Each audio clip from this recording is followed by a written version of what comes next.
Ratusan imigran Rohingya kembali mendarat di Kecamatan Masjid Raya, Kabupaten Aceh Besar pada Minggu sore 8 Januari 2023. Kapal yang mengangkut ratusan imigran itu menepi tepat di pantai Kuala Giging. Dari dalam kapal terdapat 184 warga Rohingya yang terdiri dari 69 pria dewasa, 75 wanita, dan 40 anak-anak. Secara umum, para imigran itu terlihat bugar dan sehat. Namun, seorang di antaranya wanita hamil dan 4 lainnya mengalami sakit.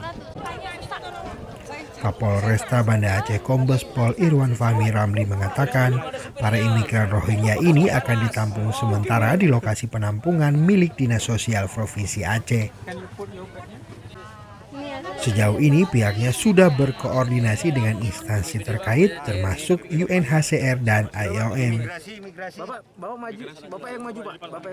Jadi seperti ini juga tadi terdampar ini memang tidak terdeteksi sama sekali.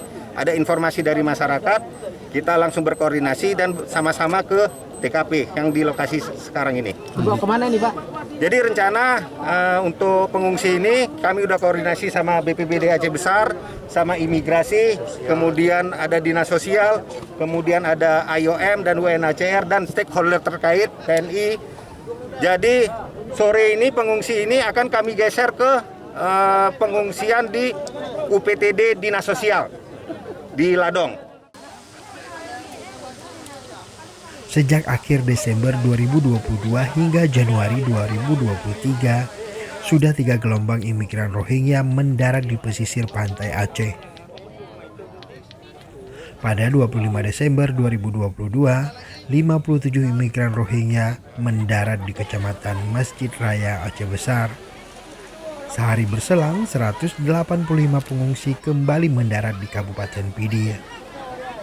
Berdasarkan laporan nelayan di Aceh, pada Sabtu 7 Januari, 3 kapal yang berisi imigran Rohingya terpantau berada di sekitar Laut Andaman.